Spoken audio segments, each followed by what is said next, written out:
Hey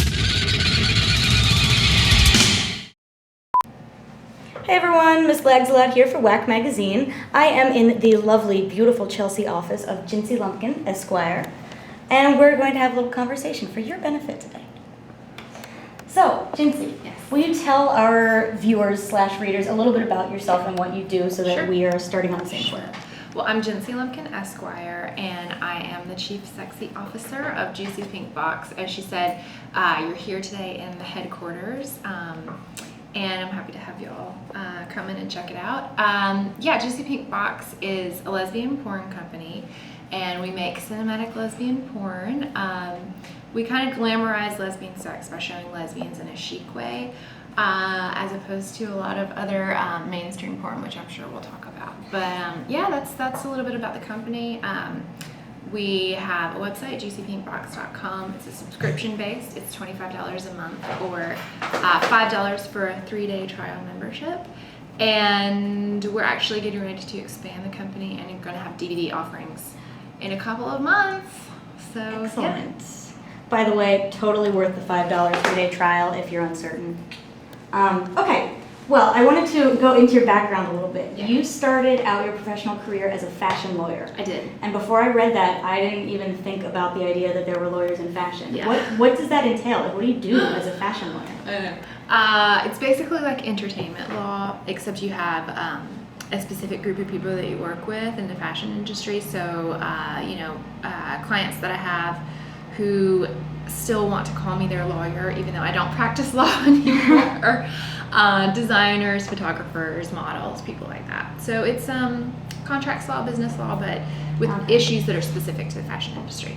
Okay. So do you end up, I'm just trying to think of what kind of like lawsuits and issues people in the fashion industry deal with. Is there like copyright infringement problems? A lot, of course. There's that, trademark issues, but most of it is just general business that they come to you for. Like they need contracts read over, they want to start a business and they don't know how. So there's that, and I did not litigate, and so if there was a litigation issue, I would forward that on. There are, of course, fashion lawyers who do litigate. That's not my area of expertise. It's interesting. I just had never thought about it. But I was thinking, okay, so you were in fashion law and then you started moving into the porn industry. Mm-hmm. And I wanted to know, how do they dovetail for you? How did that happen for you? When I came here and I first started, I took a job in banking litigation because I wanted time to pass the bar and to build up my clientele for fashion law. And that job, it was great for studying for the bar because we did nothing for hours and hours and hours, like 60 hours a week for months on end. Wow. So I passed the bar, and then I was still working, building up my clientele, which was great. I could go and have meetings, but I just was still feeling really dissatisfied. And I was single at the time, so I started writing a sex blog, and it became really popular, and I found this whole other network of women who were writing lesbian sex blogs as well. And so I thought, okay, if everybody's online and we're all writing about our sex lives anonymously, or some people would write, with their name, then I should bring everybody together and we can talk about all of our sex lives at the same time. So that's what I did. I created a social network called thegiromp.com. And it's a lesbian social network for sharing erotic experiences. That's free to join for women only. I had that experience. I started doing that, but I always wanted to do video.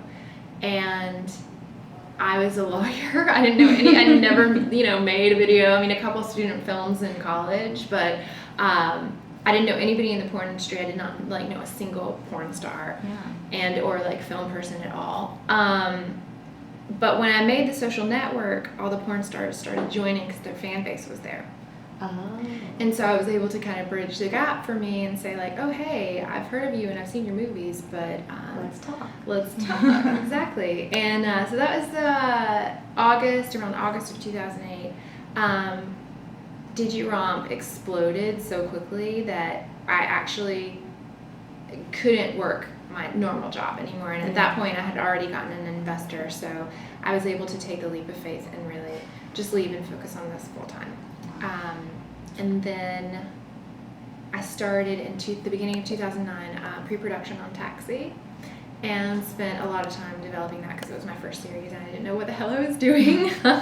So it took a long time to put it together. And then after that was done, I spent the majority of the rest of the year building Juicy Pink Box. Okay. Wow. So that's great. Everything just kind of fell together. Yeah, exactly. But I started thinking about fashion and Yes. porn and how they go Absolutely. together. And you Yeah. definitely present lesbian porn in, like, as you said, a very chic way. Yeah. Do you think it's really important for lesbian porn particularly to be aesthetically pleasing, to kind of, from a fashion point of view, Yeah.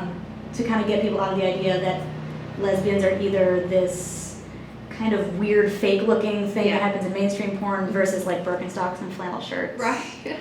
That's the point for me. Of course, I don't think all porn has to be that way.